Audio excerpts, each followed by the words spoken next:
In the early hours of the morning, while most of northern India was still asleep, the rain continued falling without pause. For days, powerful monsoon storms had battered cities, villages and riverbanks across the region. But sometime before dawn, the situation began to collapse. Rivers burst through their banks. Floodwater surged into streets with terrifying speed.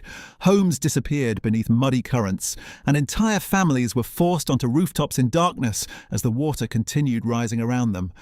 Residents described hearing walls crack and vehicles crash together as the floods swept through their communities. Some escaped carrying children through chest-deep water. Others had no time to escape at all. This is the deadly flooding disaster unfolding across northern India. One of the most destructive flood emergencies to strike the region in recent months. Tonight, thousands remain stranded. Rescue operations are ongoing, and officials warn the danger is far from over. For several days before the disaster, relentless monsoon rain had been falling across large parts of northern India.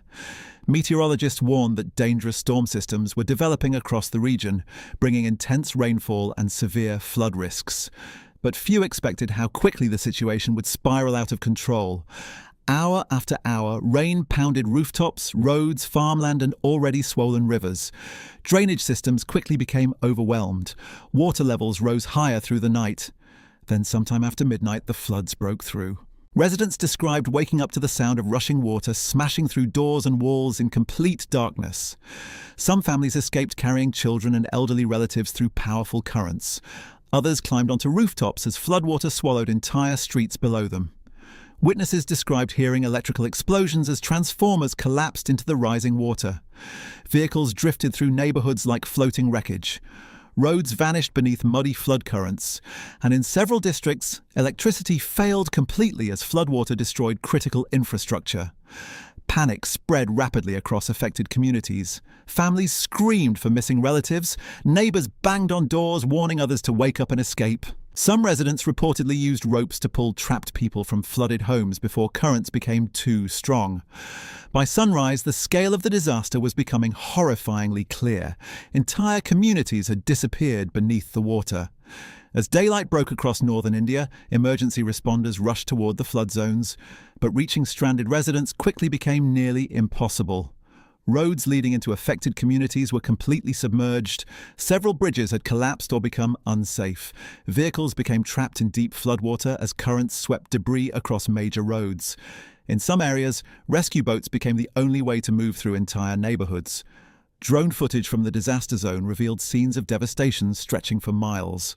Homes stood partially underwater while desperate residents waved for help from rooftops and upper floors.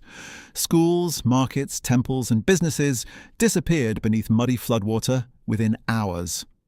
In rural communities, farmland was completely destroyed. Large sections of crops vanished beneath the floods, threatening devastating economic losses for thousands of families already struggling to survive.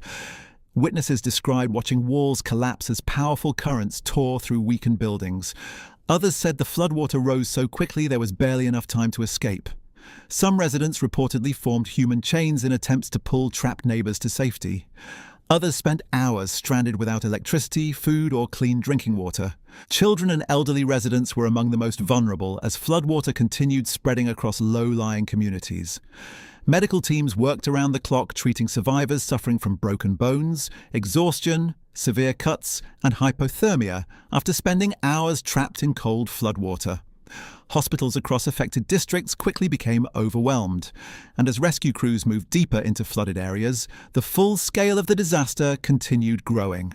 Large-scale rescue operations are now underway across northern India. Disaster response agencies, military units, police, firefighters, and local volunteers have all been deployed into flood zones.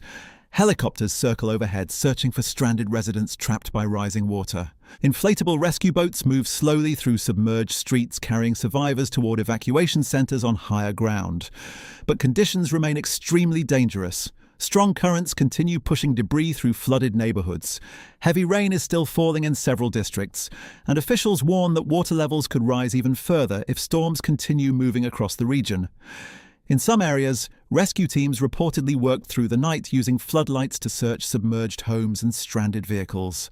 Families gathered outside emergency shelters waiting desperately for news about missing loved ones. Some held photographs of relatives who disappeared during the floods. Others sat silently beneath temporary shelters, listening to rain hammer against the roofs overhead. Power outages and communication failures have made rescue coordination increasingly difficult. Several cell towers were reportedly damaged or knocked offline by the flooding, forcing emergency teams to rely on satellite phones and radio systems. Despite the chaos, rescuers continue pulling survivors from rooftops, flooded homes, collapsed buildings, and stranded vehicles. Each rescue brings moments of relief, but for many families, the waiting continues. And as floodwater spreads into additional districts, fears continue growing that the death toll could still rise. So what caused the flooding to become this catastrophic? Experts say the disaster was triggered by a combination of extreme rainfall, overwhelmed river systems, and vulnerable infrastructure. Days of relentless monsoon rain saturated the region far beyond safe levels. Once rivers exceeded capacity, floodwater spread rapidly into nearby communities with devastating force.